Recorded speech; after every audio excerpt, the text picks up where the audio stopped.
And welcome back to Reason and Theology, everyone. Your host, Michael. We are continuing our series on the basics of biblical Hebrew. This is lecture 19 with Louis Dizon.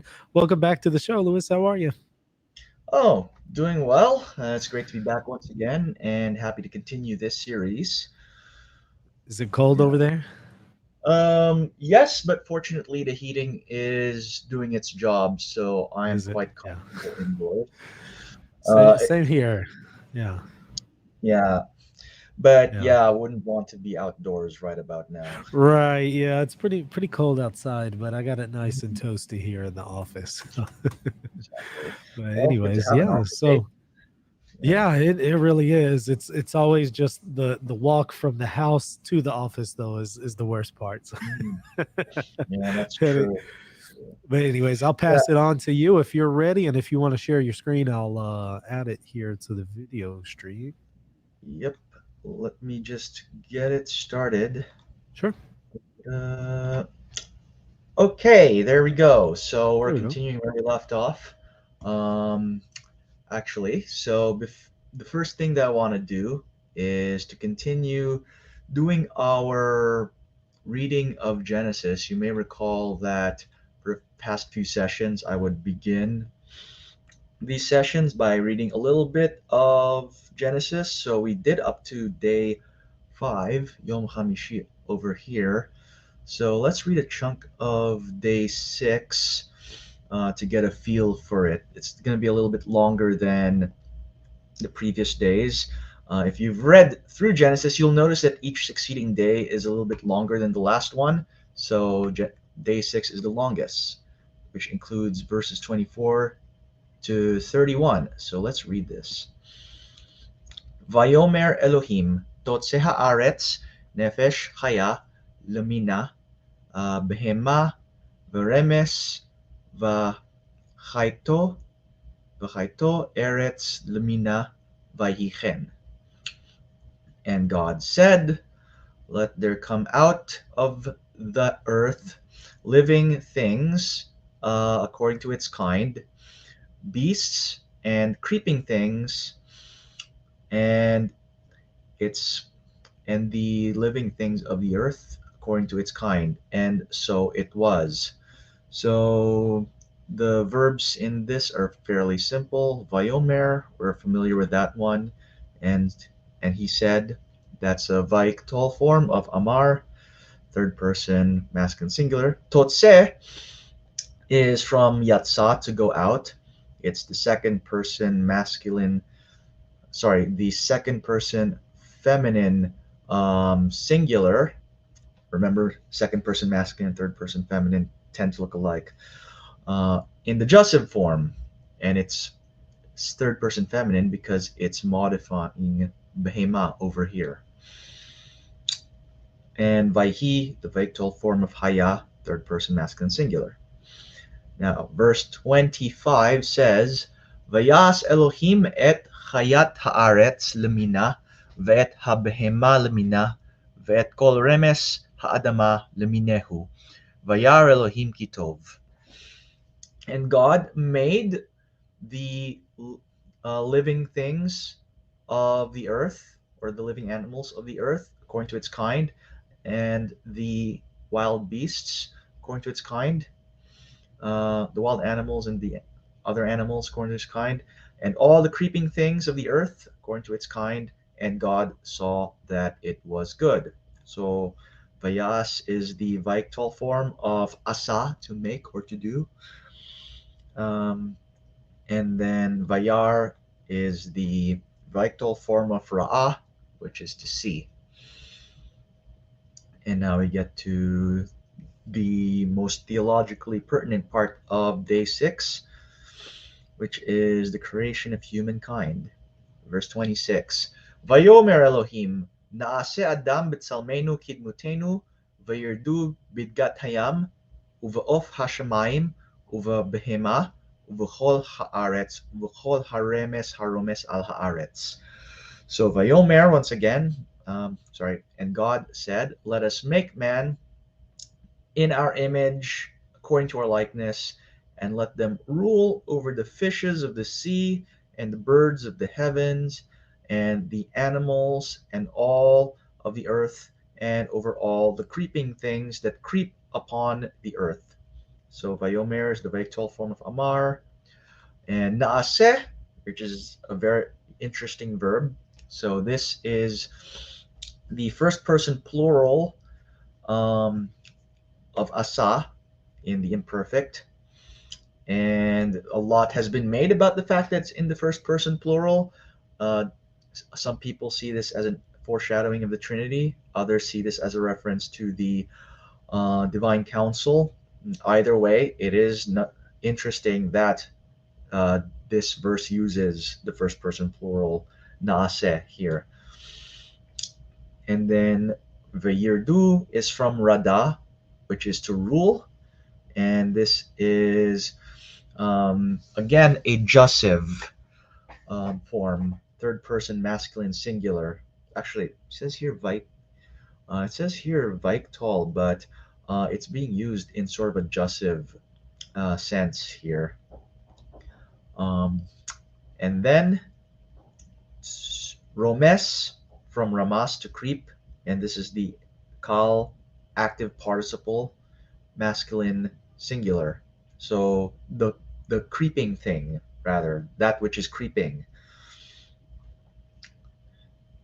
So it's saying that God makes humankind according to his image and gives him rulership over all of the living things on the earth. And then verse 27, Vayivra Elohim et ha'adam b'tzalmo b'tzelem Elohim bara'oto zachar u'nekeva bara'otam. Notice that the verb bara appears three times in this text. Twice it appears. Okay, let me translate first. And God created man in his image. In the image of God, he created him. Male and female, he created them. So, as I mentioned, here's the three instances of bara. Two of those three instances are your basic call perfect, third person masculine singular. And then vaivra is the vaiktal form of the same. And then verse 28, ויברך אותם אלוהים ויאמר להם אלוהים פרו ורבו ומילאו את הארץ וכבשוה ורדו בדגת הים ובעוף השמיים ובכל חיה הרומסת על הארץ. And God blessed them and said to them, and God said to them, be fruitful and multiply and fill the earth and subdue it and rule over the fishes of the sea and the birds of the heavens and over all the living things that move upon the earth. Hayat is a little interesting because it's literally a living thing, but it has the connotation of wild animals, all the wild animals that move upon the earth. So let's look at the verbs here. Vayvarech is the vectal form um, of barach. It's in the PL, and it's third person masculine singular. So, and then Vayomer, we already know that. Pru, Urvu, Umil'u is interesting because you got three imperatives lined up one after the other, all of which are in the kal plural. So, Pru is from Pri or Para, which means to be fruitful. And then Rabu means, it comes from Rabba, which means to multiply or to be many. And mil'u is from mala, which means to fill. And then kivshua.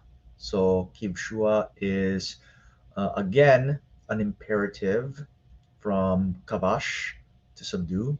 It's the imperative plural uh, with a third person feminine singular um, object affixed to it.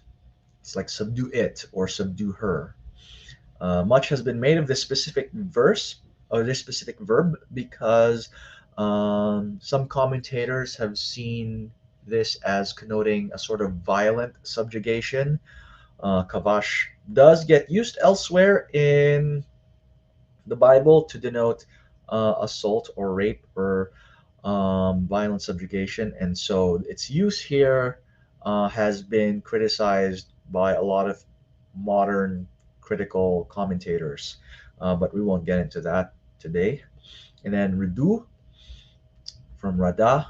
So again, more imperatives in the masculine plural form in the Kal, and it means to from Rada to rule. And finally, you have Romeset. So you saw Romes, which is the Kal participle. So this is also a Kal participle, but it is in the feminine. So from Ramas, to creep or to move. Vayomer, so verse 29. Vayomer Elohim, hine natati lachem et kol esev zorea zera asher al pnei kol haaretz ve'et kol ha'etz asher bo pri etz zorea zara lachem yihye laochla. And God said, Behold, I've given to you all of the green grass that bears fruit, which is upon the face of all the earth, and all the trees which in it have fruit bearing trees bearing seed, to you will be for food. So God is saying, the earth is your salad bar in a sense. So Vayomer, we've already seen that. Natati is from Natan, to give. You might notice something very interesting with the word Natati, which is that even though it's from Natan, the letter Nun has dropped out. The second Nun, which is supposed to fit in after the Tav here. That's because Natan is a weak verb, which is the type of verb we'll be discussing shortly. So Natati is Kal, first person singular, perfect. So I have given. So we have two instances of Zorea, which is the Kal participle of Zara, which is to bear seed or to have seed. Um, and then Yihye, which is the um, what you might call it, the from Haya to be, and this is the imperfect third person masculine singular. And then verse 30, um, Ulechol hayat haaretz, ulechol of hashamayim, ulechol romes al haaretz asher bo nefesh chaya, et kol yerek esev leochla vahichen. And all of the beasts of the earth, and to all the birds of the heavens, and to all the creeping things that are upon the earth, which has in it um, life or soul, um, and living, living things or wild beasts, all every kind of green, um, and and green grass for food. And so it was. Let me see. There's nothing really that stands out in terms of verbs. You have romes and vaihi, which we're already familiar with. And then verse 31, Vayar Elohim et kol asher asa v'hine tov me'od, vahi erev, vahi boker yom hashishi. And God saw all that he had made, and behold, it was very good. And there was evening, and there was morning, the sixth day. So again, we have a bunch of vitals here. Vayar, he saw, and then Vayhi, and it was. So notice that it says Tov Me'od. In the previous days, it says God saw it was Tov, good. In the end of verse 6, it says God saw it was Tov Me'od, very good, because this is the day God created human beings, his most significant creation.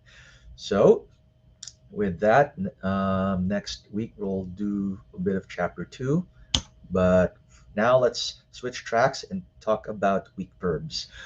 At this point, to review, we've already learned all of the different verb stems, um, including the rare ones. Now, weak verbs are a different grammatical concept, and I've sort of hinted at it already. So, a weak verb is the simplest way to explain what a weak verb is it's the sort of verb where not all three consonants that make up the root are present in all of its forms. One or more of those letters drop out or disappear. So a weak verb is the sort of verb where the correspondence between the basic form of the verb and the form as you see it tends to become obscured. And it's called a weak verb because one or more of the consonants is sort of too weak to remain in its current form. Uh, we've already run into a few of them. In fact, we ran into them just now. The word natati over here is an example of a weak verb because it's from natan, but the second noon, which is supposed to come after the tav, is no longer there. It's disappeared. It is a weak noon, and there are a number of rules governing when these verbs drop out. So that is what you call a noon verb, um, and there are different versions of the different weak verbs. In fact, all the remaining chapters of the textbook are just going over the rules that govern different types of weak verbs. You have vaviot verbs, geminates, nouns, and guttural verbs. So that's one of the interesting things about this textbook. I've never encountered a textbook that spent this much time just going over the weak verbs. Most other Hebrew textbooks, they'll probably devote a chapter or two to this concept, but learning biblical Hebrew spends significantly more time on it. Um, so we're gonna do like the basics of what a weak verb is for this session, and then after that we're gonna begin our translations of Ruth, the book of Ruth, at the end. So the, it says here that there are some simple principles governing weak verbs. So you can actually there are five basic rules that are to be remembered when you are dealing with weak verbs. So there are a handful of consonants that behave fairly predictably. Actually, I'm going to skip ahead to the bottom of this chapter or close to the bottom because there's a summary of what the five rules are. So these are the five rules that you will need to know about for this session. So first, the vowelless noon, that is to say a noon that has just a shva on underneath it, it likes to assimilate. And then gutturals do not double. They prefer A-class vowels and often take the composite shva. The aleph likes to quiesce, that is to say it loses its consonantal value. And fourth rule, the vav and the yod like to drop or coalesce. Um, and then you have what are called geminates, which are consonants that are listed twice, and whenever they're duplicated, they are only to be written once in the various forms they appear in. So we're going to go through each of these rules one by one. So first, we'll talk about the first rule, which is that the vowelless noon likes to assimilate. Best example of this is the verb nasa, to journey. So notice the noon that appears in the beginning. When you have the third person masculine singular imperfect form of nasa, you would normally expect the form yin sa. However, because of the way Hebrew works, the yin sound does not sound very good to them. So the n tends to assimilate into the consonant that comes after it, which in this case is a samech. So instead of yin sa, it just becomes yisa. And to indicate this assimilation, the samech develops a dagesh. You can see right here. So it becomes yisa. Yeah. And then notice that this only applies if the noon has a shva underneath, indicating that it is a vowelless noon. This is the silent shva. Now, sometimes the noon has a vowel on it. So ganav is an example here. So here, the noon remains because it is actually pronounced. So this is a fairly easy um, rule to remember. And this is the other rule. This is also the rule governing the verb we just saw, natan. So we would expect natanti, but that nt sound, the Hebrew does not like that, so it becomes natati. Now, trait number two is that gutturals do not double. They prefer A-class vowels, and they take the composite schwa. So to recap, gutturals are the letters aleph, he, chet, um, ayin, and resh. So they are called gutturals because they're pronounced over here, close to the uvula. Um, and because of their positioning, because of the fact that they are pronounced from the back of the throat, they're very difficult to double, um, which is why they typically do not take a dagesh forte. Now, there are two things that can happen with the gutturals. So, the preceding vowel will sometimes lengthen. So, one example of that would be birek. So this is the form you would expect in the PL form. However, as you'll see, because resh cannot be doubled, it causes the hirek underneath the bet to become a tsere. So it becomes berech. Um, it also changes from a closed unaccented short vowel to an open unaccented long vowel. But it stays within the same vowel class. The hirek and the tsere are both what you call an I class vowel. So it's not a big change. Now, sometimes the vowel stays the same. So bi'er from ba'ar, which is um, the expected PL form. So once again, it cannot have the dagesh. So there's no dagesh on the ayin, but the hirek in this case stays the same. So something to look out for. Now gutturals typically prefer A class vowels. So the you can see this in a couple of examples. So the verb shalach.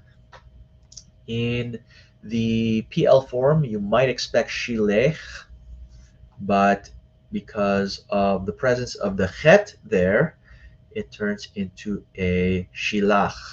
Shilach. And then the participle form, you might expect sholech, but actually it becomes sholeach. There's a typo in this textbook. It says yishalu. That's not right. It should be sholeach. Imagine this, but with a patach underneath the chet. So in both cases, the A-class vowel helps the speaker transition the sound toward the back of the throat. So it makes it easier to say that sound. Um, and then there's the composite shva. So to recap, I mean, you already know what a composite shva is. It's that letter or vowel marker where there's a shva and then another vowel underneath the same consonant. So here's an example with sha'al. You would normally expect ishlu, but that doesn't sound right. So a patach gets inserted underneath the aleph here. So it becomes yish'alu. And this is the kal third person masculine plural imperfect form of sha'al. So those are all the things you need to know about trait number two for gutturals. Now, The aleph is interesting. So oftentimes when there is an aleph in the tri-consonantal root of a verb, it quiesces. Quiescing is when it loses its consonantal value. In a sense, the aleph is no longer really there. Sometimes it's still there in writing, but it is no longer pronounced. And the way you know it's no longer pronounced is that there is no vowel placed on it. So look at this. Bara, or in the masculine, first person singular perfect form, barakti. Notice no vowel marker underneath the aleph. It's almost as if the aleph isn't even there anymore. In fact, in rare cases, it might even be pronounced spelt out without the aleph, like it gets not written out at all. Now, when this happens, you see barati here without the aleph, it can be confusing when you're trying to figure out, okay, what's going on here? If you know that there should be an aleph there, then you'll be able to identify this as a form of the word bara. But this requires you to have a good knowledge of different Hebrew verbs, good enough that you can intuit that a letter has dropped out. In fact, weak verbs as a whole require a lot of intuiting of different verbs that would have a vowel consonant that would drop out. Now, the vav and the yod are interesting because they correspond to our letters W and Y in English, and as everyone learning vowels and consonants knows, the letters W and Y, they can be consonants or they can be vowels. So in a similar way, the vav and the yod in Hebrew, they're technically consonants, but they have close affinity of vowels, and in some cases they even can function as vowels. So what often happens with a vav or a yod in a weak verb is that they will either drop or they will coalesce. So dropping is a fairly simple phenomenon. The consonant just disappears altogether. Most common verb that does this is the word bo, which means to come. You will very rarely see the vav um, in this because oftentimes it will just disappear. So in the third person masculine singular, for example, you will see the word ba, ba. It's a very simple two-letter consonant. He came, the vav has gone, uh, and you have to just sort of know that this is a form of the word bo to infer that the vav was historically there. There's also coalescing, which is when two vowel sounds merge and become a single long vowel. So there are basically five forms of this, and you kind of have to just memorize them. So you have ow to o. So an example of that is you would normally expect the form hushav, which looks like a pual form, but this form will never appear. Instead, you get yoshiv, and then yetiv. Um, Notice that you got two yods next to each other like that. Um, Yaitiv, but the I sound becomes an A, represented by tsere, so it becomes Yetiv. And then the I can also become a short E or sagol. So one form that you might expect, Tiglaina, from hmm, this would be from form gali or gala. It becomes Tiglena. So the patak becomes a segol there. And then you got Itav. Now this one hardly changes. So what happens here is that the shva here disappears, becomes Itav. This becomes one long E sound, Yitav. And then U becomes a longer U sound, so Hushav. Again, the Shva here drops out, gets replaced by Shurek Vav, becomes Hushav. So note that there are three types of Vav or Yod verbs. You have third Vav, first Vav, and second Vav, and they all get their own respective chapters. And this is because the Vav or Yod can appear in any three places, and this rule covers basically all of them. So this applies whether the Vav or the Yod appears in the beginning of the verb, the middle of the verb, or the end of the verb. And now for the fifth trait, the geminates. So a geminate is when you have two identical consonants in the root of a verb. So the example here is sabav, which is to go around. Now Hebrew does not like it when two consonants are right next to each other like this. Um, so what generally happens is they will merge together. They will assimilate into each other. So in the Cal perfect third masculine plural, you get sabu. So notice here, where there were previously two bets, you got a single bet with a dagesh forte. Sabu. They went around. In the singular form, you got sav. So here, once again, the two bets become one, but unlike this, there's no dagesh on it. So these are different forms. These are different traits that characterize weak verbs. And the remainder of the chapters of this textbook are going to just unpack these different rules in greater detail. So we will be dealing with that. Now, there's also vowel patterns in weak roots. So the Hebrew vowels will, of course, be affected as well when a weak verb changes its form, when a consonant drops out and whatnot, and we've seen some of those changes already. So you have to just remember that typically the vowel class will usually stay the same. Sometimes it will change, but most of the time it will remain the same regardless of changes. So, example, he feel imperfect has an A class preformative. So, and then it has an I class theme vowel here. So yaktil. So the A class is that patach, and the I class is this chirek yod here. So, and you'll see that regardless of the form, that will always be there. So yaktil, yakim, yatev, hoshiv. So these are all A classes. These are all I classes, even if they're not identical. So atzera is an I class. Don't get confused by that.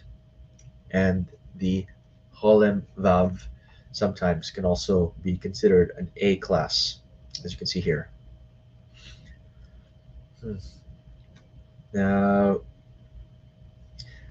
this can this will help you to uh, be able to identify the different forms. So here, um, see that the Kal typically has two A classes. Sometimes the one of the vowel classes will change. So Yikbad, you'll see that this has an I class rather than an A class. And a lot of Kal statives will look like that. So here's a chart showing you how the preformative shift will take place from A to I. So yaktol becomes yiktol, then ya'amod becomes ya'amod. That actually it changes into an A class in this case. And then here it also remains an A class. So the close unaccented syllable, here it changes. But a guttural or an open syllable prevents the shift from happening. So, and then you've got a few more rules here. So, actually, don't have to worry too much about this. A lot of it, it's a little on the technical side, but Over time, you learn to identify them um, pretty much intuitively. So I'm not going to go into detail about this. So I'm gonna shift gears now. Um, so we're gonna go forward to the translations. So remember, we just finished reading the book of Genesis. So last time we went to Genesis chapter 50, and now we're gonna do the books of Ruth and Jonah. So Ruth and Jonah feature in a lot of first year Hebrew texts because they're some of the simplest books of the Bible to translate from Hebrew. So we're going to do the book of Ruth first, and then we'll do the book of Jonah afterwards. And we're going to parse all the verbs this time around so that you get used to doing that. So one chapter each day, so or each session rather. So begin with Ruth chapter 1. So here is the vocabulary that you're going to have to know for Ruth 1. So take a quick look at that. You can pause the video if you need to.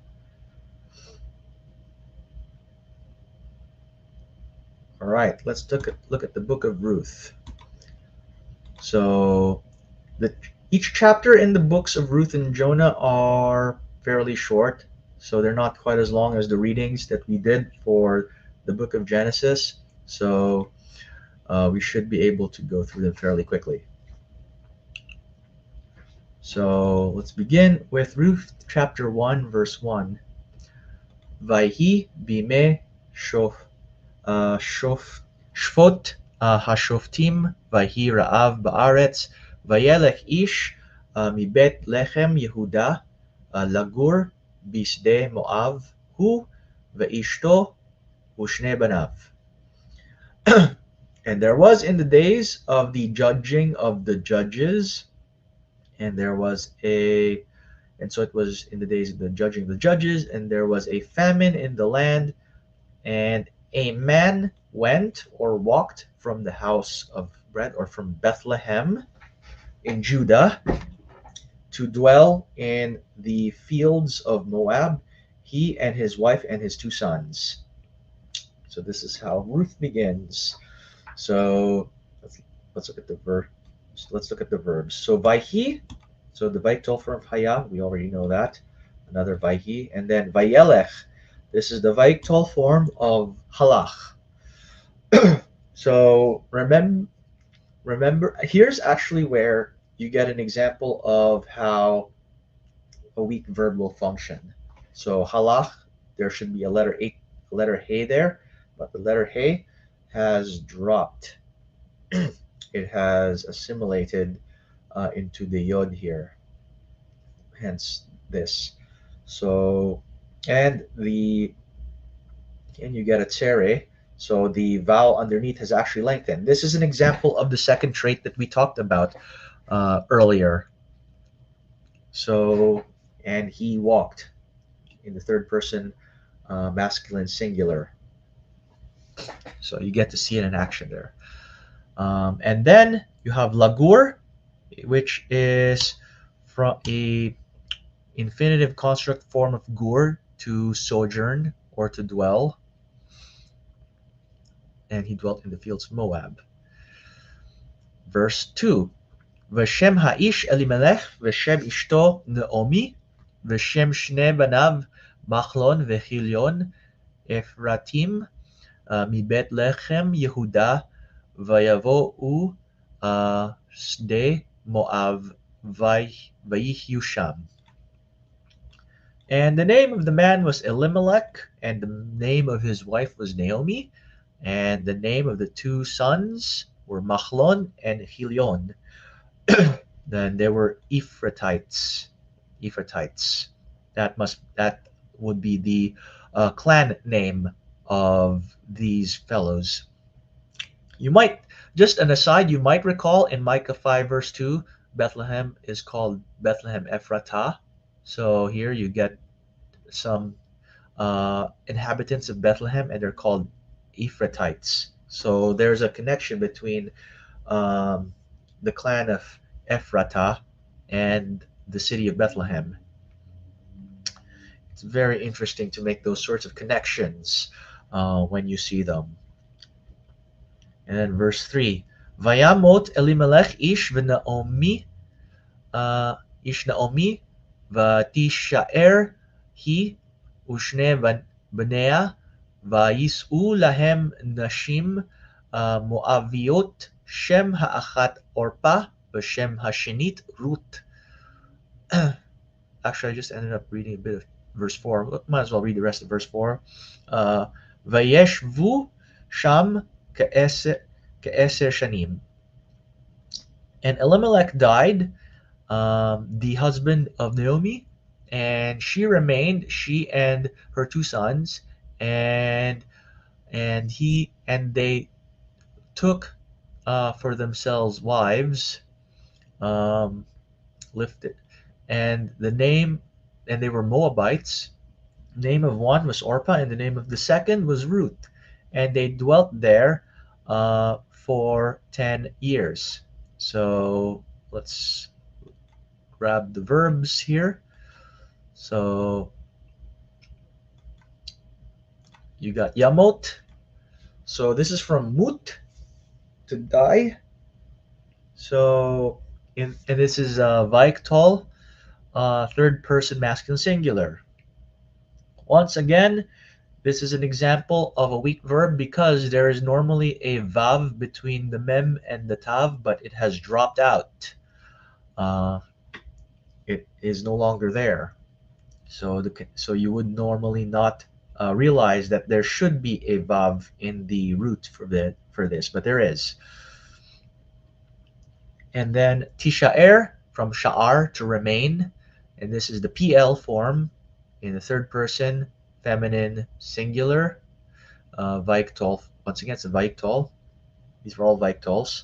Vaisu, um, this is Vaiktol, third person masculine plural from nasa, um, which means to sort of, in this case, it means like to take or to carry or to lift up. Um, so they took for themselves wives here. And then yeshvu, from yashav, to dwell.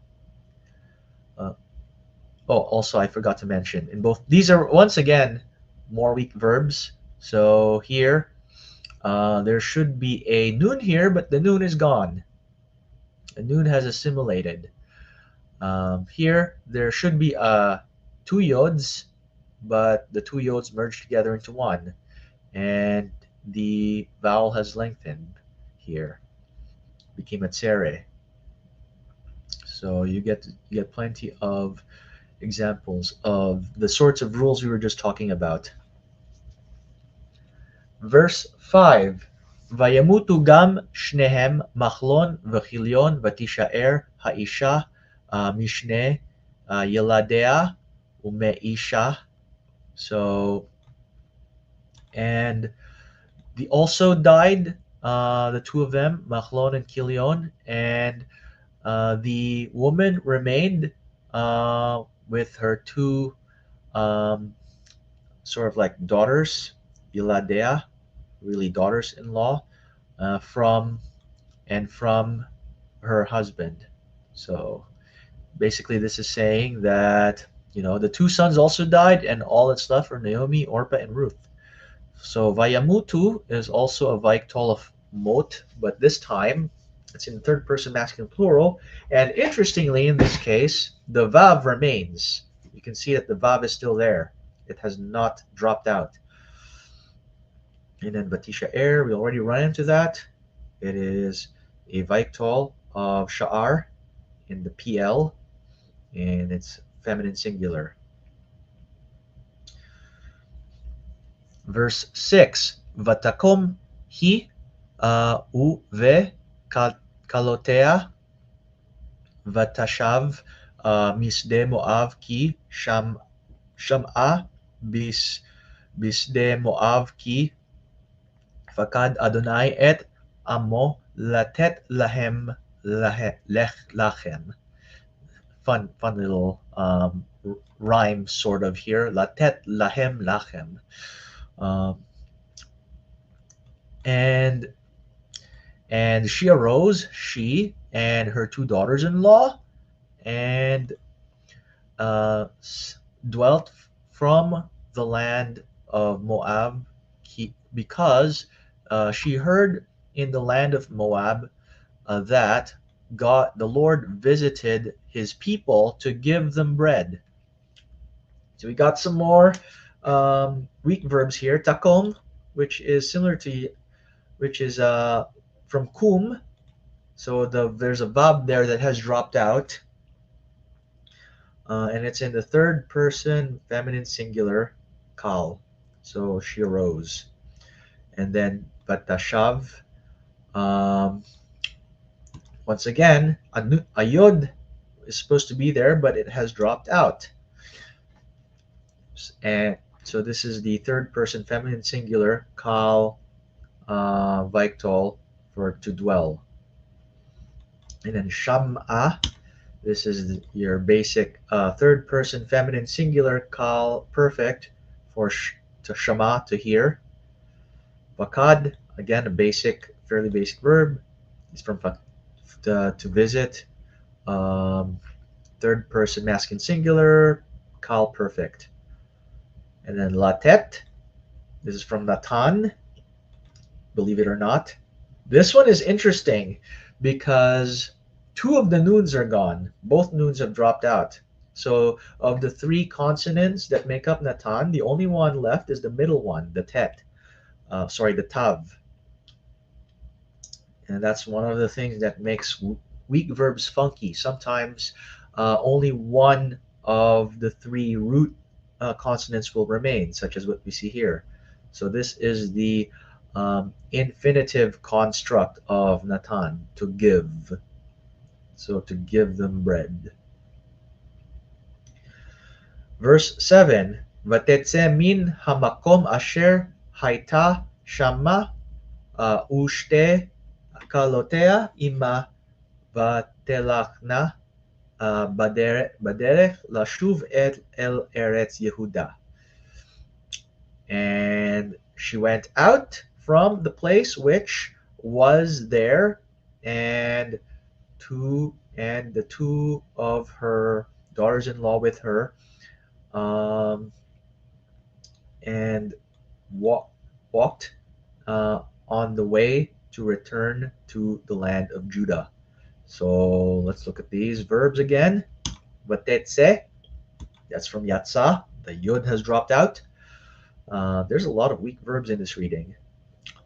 So third person, so it's that kal, vaiktol, third person feminine singular. Haita is from haya. It is the kal perfect, third person feminine singular. And then telachna is from halach. And this one is a little bit interesting. So again, hey has dropped out. This is the vaiktol of the kal, and it is this is the third person feminine plural form of it, which is seldom seen. Interestingly, lashuv, that is from shuv, to return, and it is in the infinitive construct. Um, Normally, the cholim vav here is a weak consonant, but in this case, it has not dropped out. It has remained where it is. So, all right, let's continue on. Verse 8. But Tomer Naomi lishote lishte kalotea lechna shovna isha levet ima ya yaase Adonai imachem chesed kaasher asitem im hametim va'imadi. And Naomi said to the two daughters-in-law, "Go, return um, each to the house, um, each to your own house.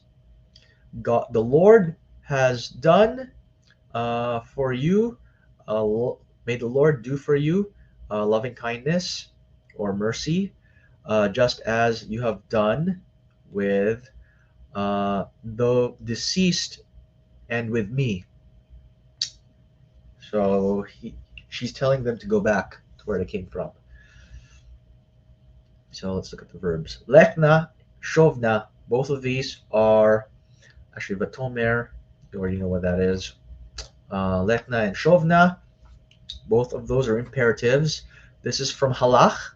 So in this case, the hey has dropped out once again in the um, imperative form. And then na is the feminine plural ending for an imperative. And then shovna, this is from shuv, to return. The vav has dropped out. And then yaaseh, yaaso. Um, this is the jussive, third person masculine singular. Call perfect from asa, to do or to make. And then asitem, you have done. That is the second person feminine, sorry, masculine plural, interestingly. I mean, it technically should be plural, but it's masculine here. Second person masculine plural, call perfect of asa. All right, verse 9. Vaitan Adonai lachem u matsena menucha isha bet isha ותשק להן ותשנה קולן ותבכנה. So the Lord will give, may the Lord give to you, and from, and this one's a little tricky, ktolna, uh, matzah, and may you find rest, each in the house, each in your own house. And she kissed them, and Batish Anna Kolan, and they lifted up their voices and they wept. So Yitan is um, from Natan, the noon dropped out. So you got the, so this is the Kal Jussiv, third person masculine singular, may he give. And then Matsenda, this one's a little interesting. So Matsah, to find, may you find rest. Um, and this is in the second person feminine plural. And this is a little bit difficult to parse, but yeah, it looks like a basic kal perfect form. And then vatisak, to kiss or to embrace. This is a weak verb. The root is nashak, nasak. Sorry, it's tishak, not tisak. From nashak to kiss. The noon has dropped out. So third person feminine singular in the Victol form. And she kissed them. And then tis enna is from nasa. The noon dropped out. And this is in the Victol, Kal Victol. Third person feminine plural. So they lifted up their voice. And then tivkenna. So this is from baka, to weep. The hay dropped out here. So this is second, once again, Kal Victol, second person feminine plural. So we've got verse 10. This chapter goes up to verse 22. So we've got a bit ways to go. Uh, Vatomar na laki itach nashuv la'amech. So, um, and they they said to her, "For with you we will return to our to our people. So because of you, we will return to your people. So Tomarna is she will, and they said. So this is the Kal Vaiktol, third person feminine plural of Amar. So they said, and then Nashuv is from Shav or Shuv, and it's in the first person plural, feminine, in first person plural, Kal imperfect, and then verse 11, Vatomer Naomi Shovna bnotai lama telachna imi ha'od li vanim b'me'ai v'hayu lachem la'anashim. And Naomi said, return, my daughters. Why would you go with me again? Uh, for I am again, um, will I again have sons? And you would that would this one's a little difficult to translate, and they would be for you men or husbands. um, so basically saying, don't wait for me to have kids again, because even if I bore them right now, you would have to wait forever for them to be marriageable. So let's look at the verbs here. um, so tomer, don't need to, that's for basically, don't need to go through that. Shovna, we already encountered that one. It's from shuv. It is an imperative, uh, feminine plural. And then telachna is also a, this is a kal imperfect, second person feminine plural. So you go, you will go. Why would you go? And then vehayu, uh, this is the vaiktol of haya in the third person masculine plural. And then verse 12, Shovna bnotai, lechna ki zakhanti mihyot laishki amadti yesh li tikva gam haiti halayla laish vegam yaladti vanim. Return, my daughters, go, for I have become old from being to a man, for I said I have hope also.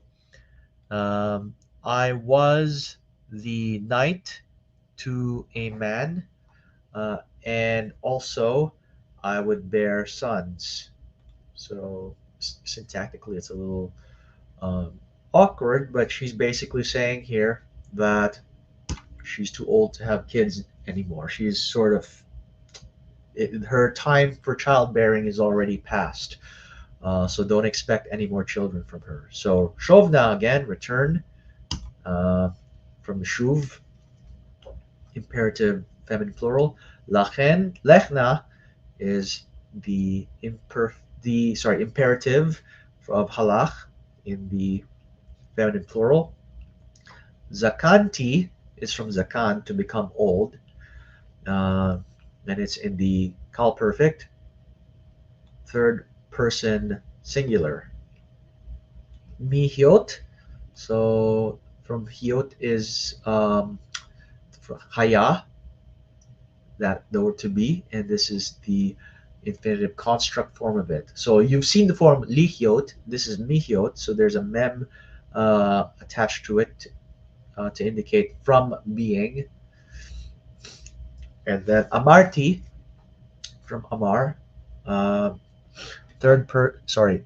first person singular in the call perfect, and then haiti from haya, once again, first person singular, call perfect, and then yaladti, same form for yalad, to bear or to beget. Verse 13, halahen, uh, teshab, sorry, tesaberna ad asher yigdalu halach halahen te teagenna labilti he heyot laish al bnotai ki mar li maod michem ki yatsa bi yad Adonai. Um, would you have uh, the Shaberna? So this one. So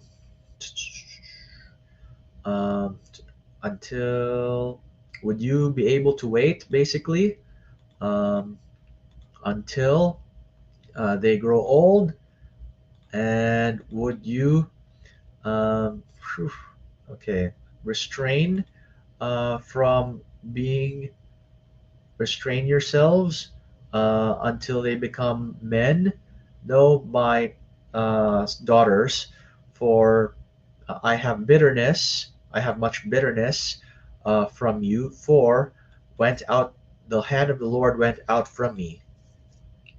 So would you wait for even if I had kids for them to grow up? That would not make sense. Uh, so so you have here,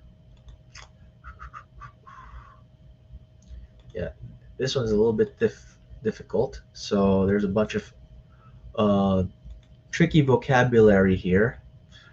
But would you wait basically? Um, so to Shaberna, so to Saberna from Sabar, um, and this is in the second person feminine plural, and then Yigdulu from Gadal is in the third person masculine plural, um, and this is also the Kal imperfect form of it. And then Yatsa to go out. This is the feminine singular, third person feminine singular, Kal perfect. And then verse 14, Vatis'enna kolan vativkenna od vatishak orpa la chamota verut davka ba.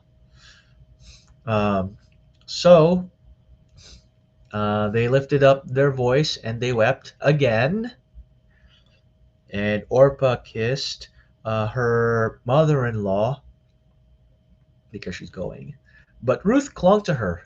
So you got the difference in response here. So this Enna, and they lifted up from Nasa to lift up, and this is in the Kal imperfect third person feminine plural. And then Tivkena, another Kal imperfect. This is from Baka to weep. Once again, the hay dropped out, and this is the third person feminine plural. But Tishak is from Nashak, the noon dropped out, and this is the third person feminine plural Kal Vaiktol form. And then here, Davka is from Davak to cleave, and it's in the third person feminine singular Kal perfect. So we're making good progress here. Verse 15, Vatomer hine shava uh, yavimtech el amma va'el Elohea shuvi achare yavimtech.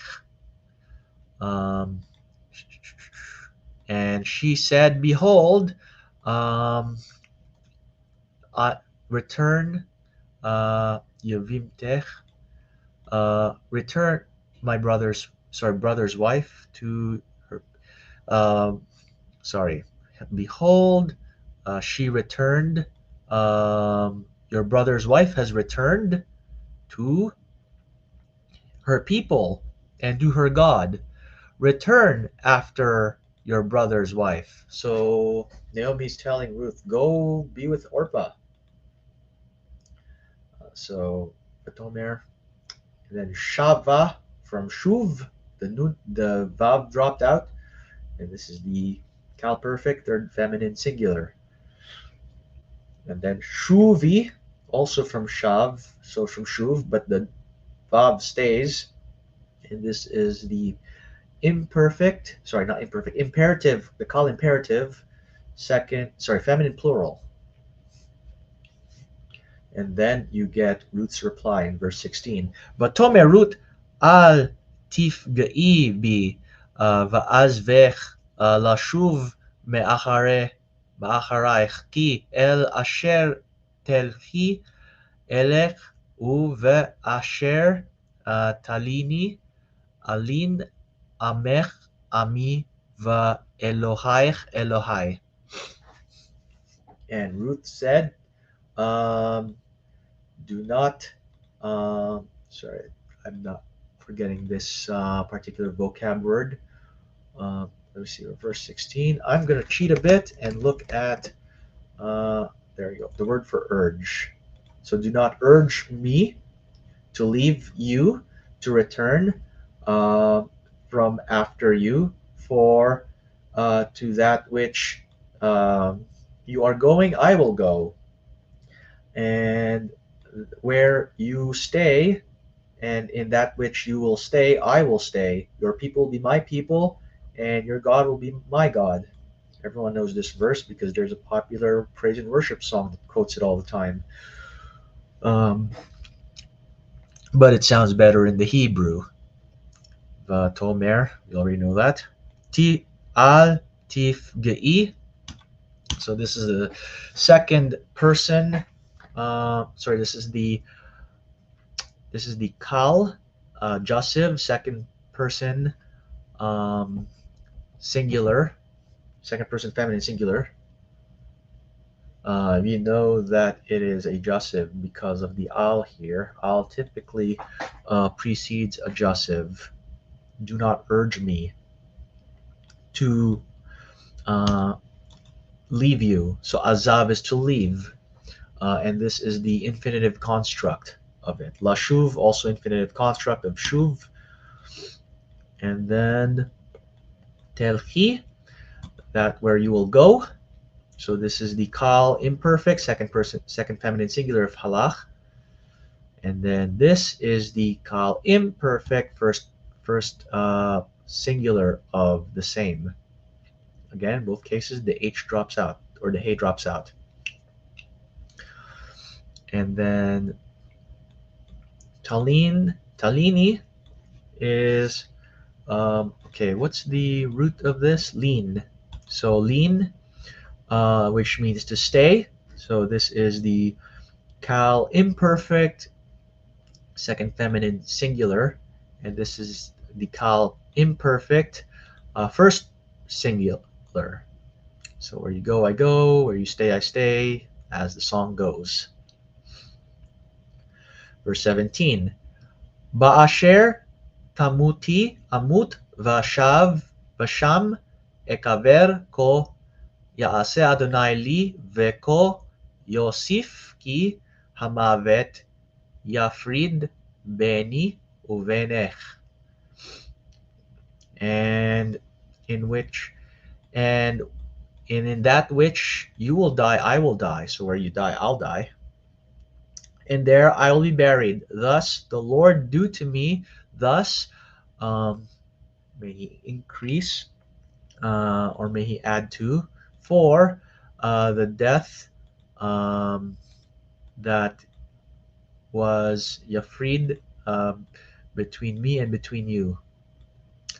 Um, not sure how to parse this, how to translate this one.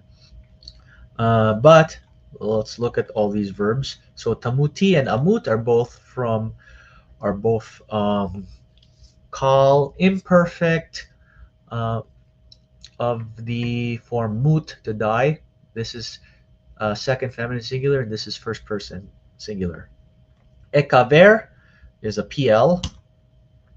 PL, imperfect form of kavar, to bury. So first singular, I will be buried. Yaase, you've already seen this plenty of times. from Asa. This is the Kal Joseph of Asa, third masculine singular. Yosef is a he feel. You can tell because of the Hirek Yod there. And this is um, the Kal Joseph, third masculine singular. And then Yafrid from Parad, again a he feel. It's the third masculine singular. We've got one, two, three, four, five more verses. All right. Verse 18. Vatereki mit ametset hi lalechet ita ve vatechdal ledaber elea. And she saw that from uh, that she was strengthening. So amatz is like be strong. Let's go back to the vocab. Amatz, to be strong. Yeah. And she saw that from her being strong, she was to go with her, and she hadal, to speak to her. Let's look at how this is determined to go with her. She said no. She ceased from speaking to her. Um, yeah. So hadal is actually to cease. I just remembered. So, and she saw that from her strengthening, she was to go with her. She ceased to speak to her.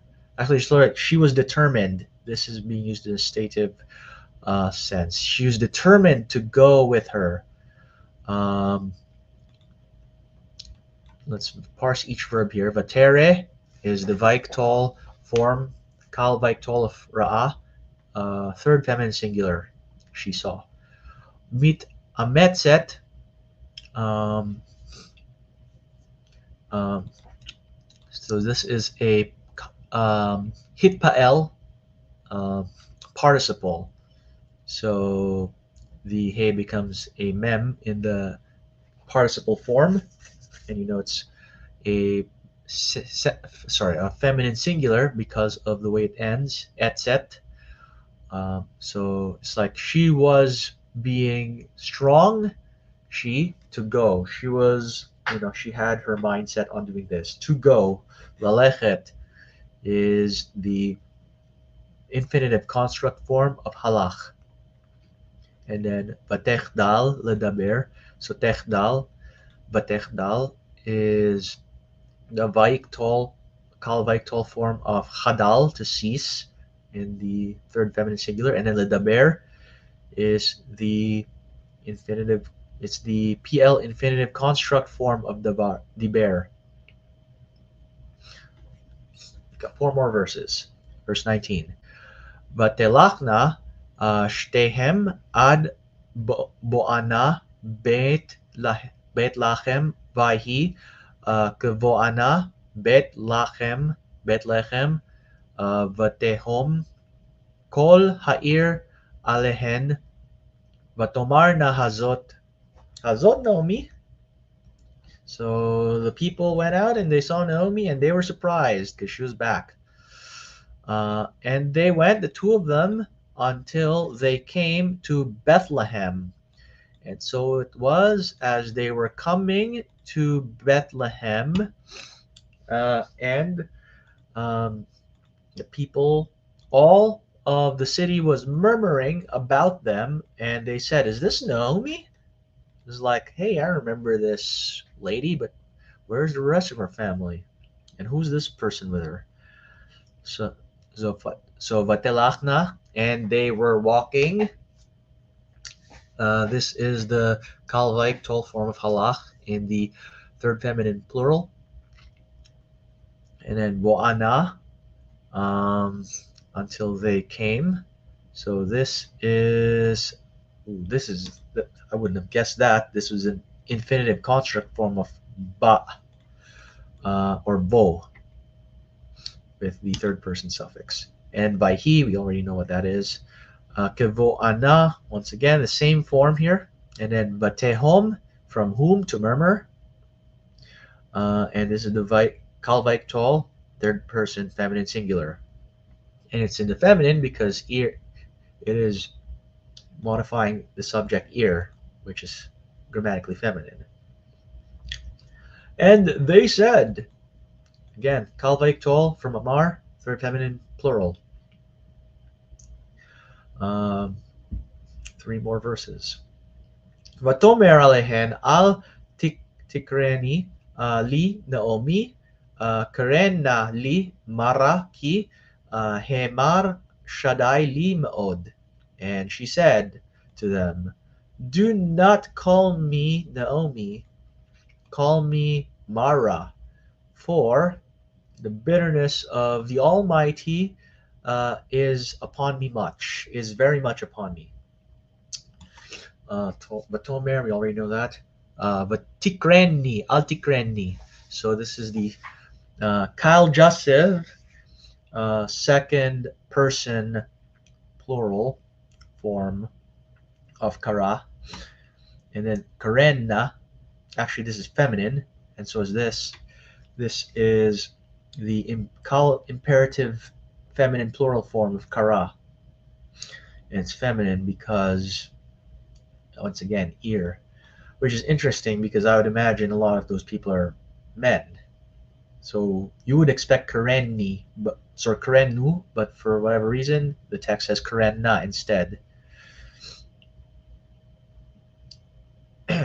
All right, verse 21. Ani mle'a halakti varekam heshivani Adonai lama tikrena li Naomi ve'Adonai anavi ve'Shaddai herali.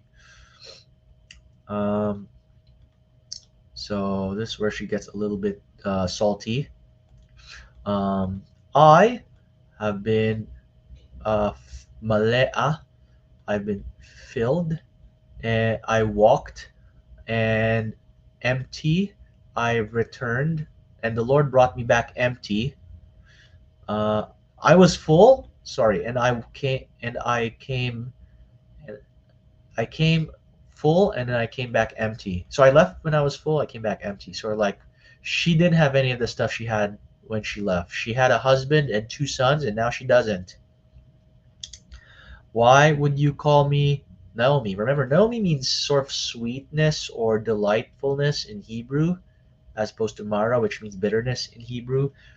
So there is a sort of irony in the name. So why would you call me sweetness? I'm not sweet anymore.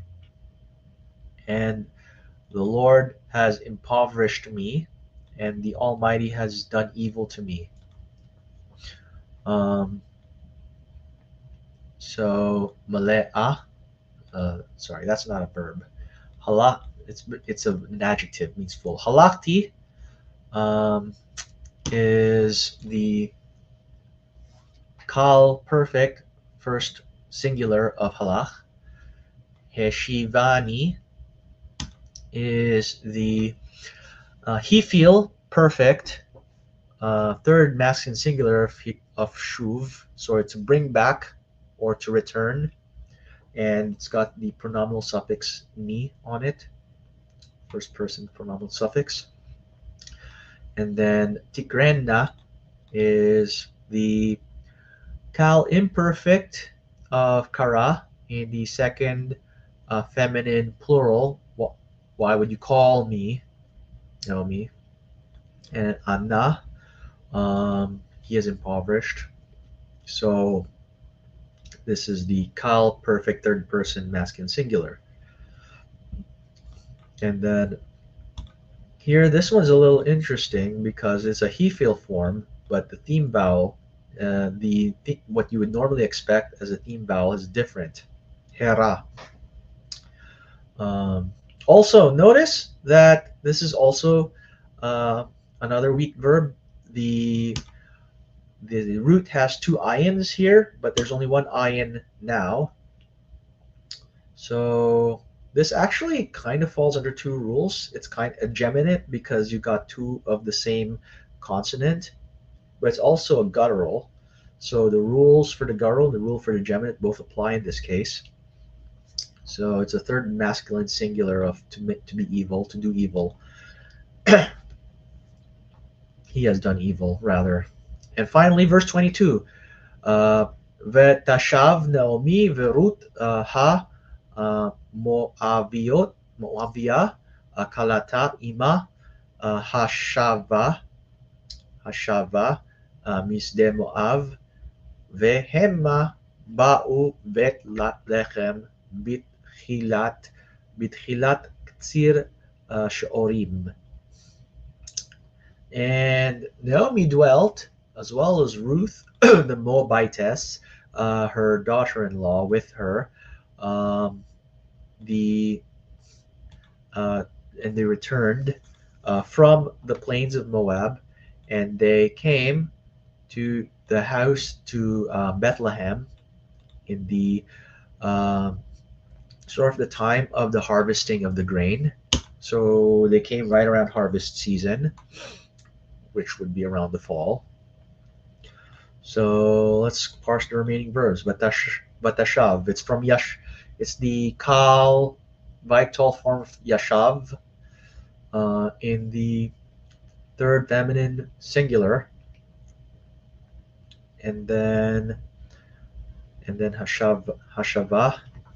Um, that's a This is from shuv. Um, it's interesting. I believe this looks like definite article might suggest the verb is a participle. Oh, here's an interesting rule. The definite article used with nouns and adjectives might suggest that this verb is a participle, but the accent identifies it as a perfect. Hebrew occasionally uses definite article with the perfect in place of using asher. The perfect presents the event as past, while the participle would focus on the person. So, yeah, this would throw you off if you didn't know that rule. It's a very obscure rule where the definite article is placed on a perfect verb. They sort of returned, or they dwelt rather. Sorry, returned, yes. And it is in the kal, perfect, third feminine singular. She returned from the land of Moab. And then ba'u, they came. This is from bo.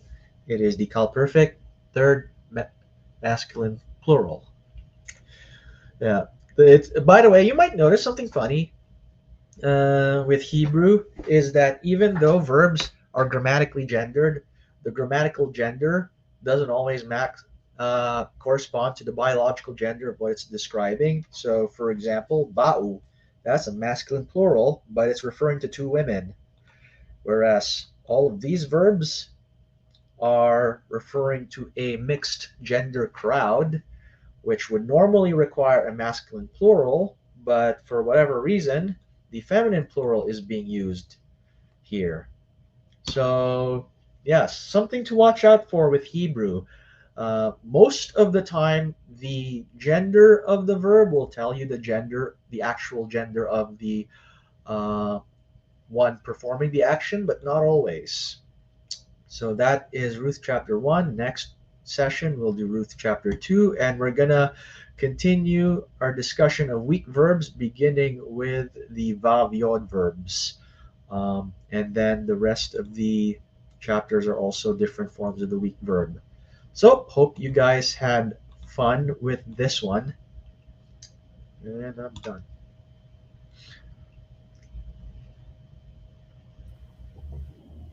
Thank you for that, Lewis. I appreciate it. And hope you have a good Christmas. It's right around the Yep. corner, right? Thank you very much. You as well. Any special plans? Not exactly, no. It's gonna be just another basic Christmas for me. I I mean, gotcha. as Yeah, basic as Christmas can get, anyway. sure. Same here. Well, once again, thanks for coming on and doing this. And everybody, thank y'all for watching and for supporting us. All right. We'll see you later. God bless.